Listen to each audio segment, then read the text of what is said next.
Have you ever wondered, is a zombie apocalypse possible? It's a question that has piqued the curiosity of many, especially those of us who have immersed ourselves in the world of horror and sci-fi. The concept of a zombie apocalypse, a world overrun by the living dead, is a staple in popular culture. From blockbuster movies to best-selling novels, the idea has taken root in our collective imagination. But beyond the spine-chilling thrill of zombie narratives, there's a deeper question at play here. Could this horror trope become a grim reality? In our quest to explore this fascinating topic, we will dive into the realms of science, medicine, and perhaps even the supernatural. We'll examine the potential causes and effects of a zombie apocalypse and share some survival strategies just in case.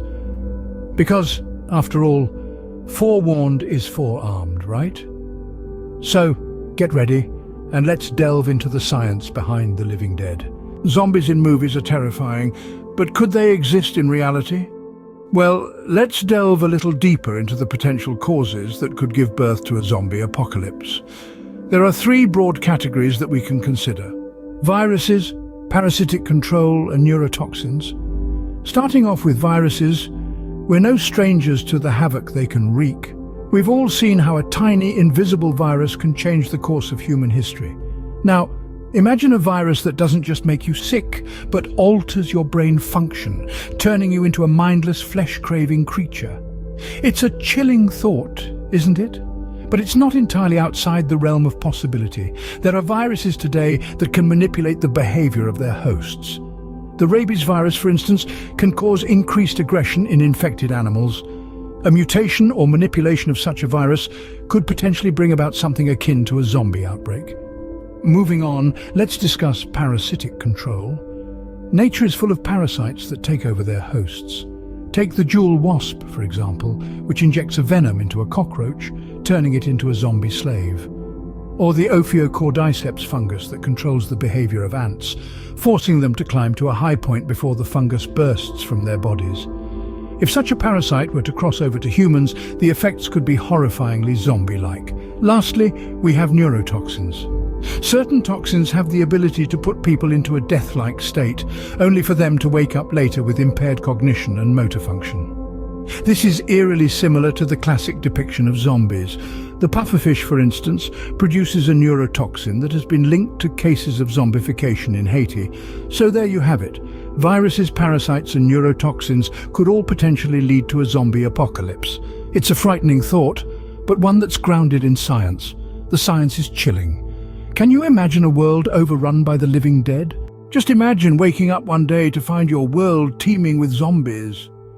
Quite a chilling thought, isn't it?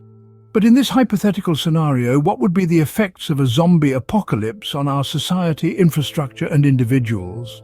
Let's delve into the chilling aftermath. Societal collapse would be inevitable.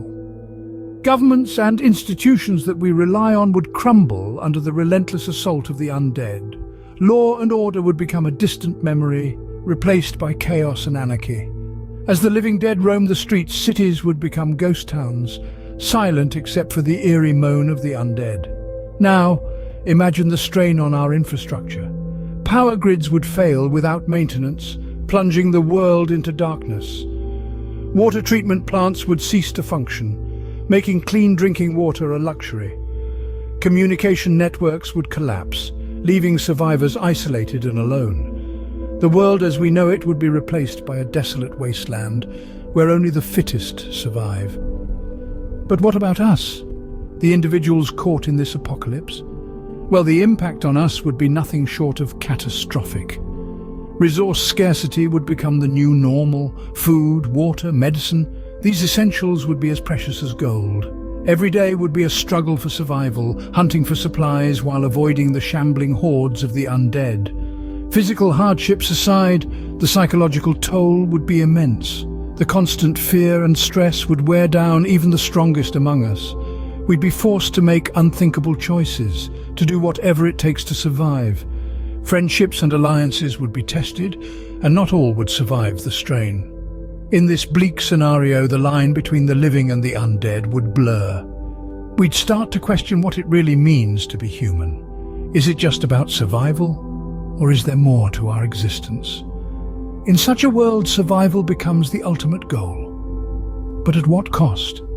As we face the horrors of a zombie apocalypse, we'll be forced to confront our own humanity and the lengths we're willing to go to preserve it. In a world gone mad, how does one survive? The answer lies not only in physical strength, but also mental fortitude. Let's delve into the survival strategies that could be your saving grace in a zombie apocalypse. First and foremost, finding a safe haven is paramount. It could be a fortified building, an isolated island, or even a mobile home. The key is to find a place that's hard for zombies to breach and easy for you to defend. Remember, your safe haven should also be sustainable. It should have access to resources like water and food, and ideally a way to grow or gather more. Next, you'll need to stock up on supplies. Food, water, medical kits, weapons for self-defense, and tools for building and repairing are all crucial. Also, consider items that could make your life more comfortable in the long haul, like seeds for farming, books for knowledge and entertainment, and solar panels for electricity. It's not just about surviving. It's about maintaining a semblance of normalcy in an abnormal world. Forming alliances could also be beneficial. There's strength in numbers. A group can gather resources faster, defend against zombie hordes more effectively, and provide emotional support in tough times, but choose your allies wisely.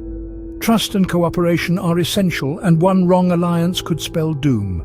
However, the most crucial survival strategy is adaptability. Your ability to adjust to new circumstances, learn from your experiences, and innovate solutions to problems could be the difference between life and death.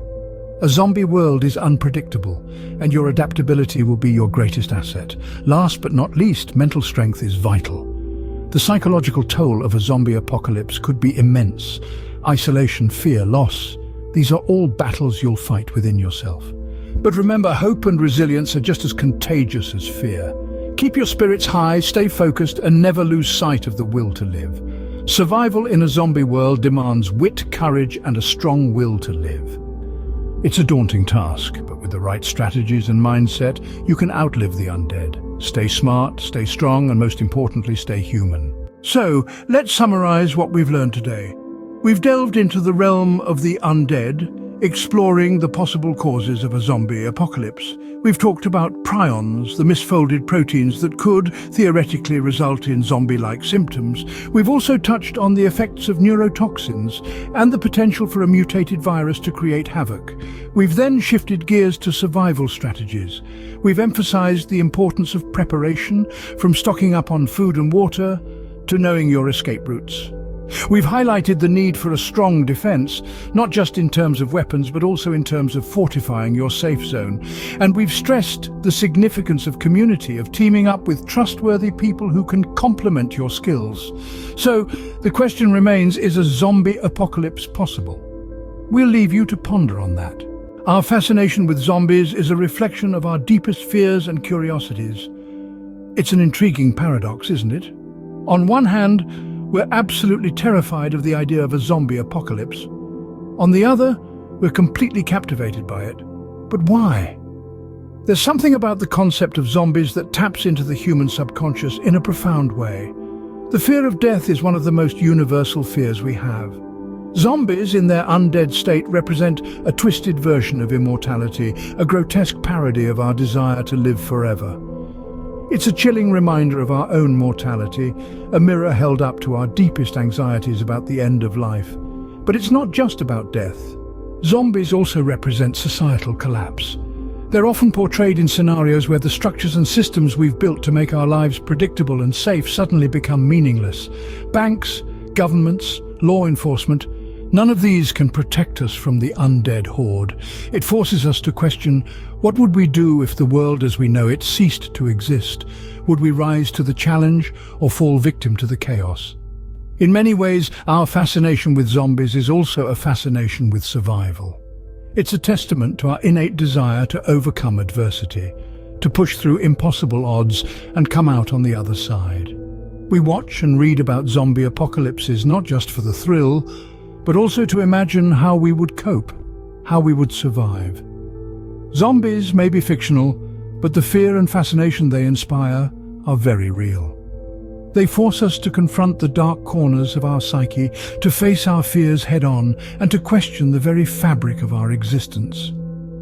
In the end, whether a zombie apocalypse is possible or not, the concept forces us to confront our fears and question our existence. Until next time, stay safe, stay curious.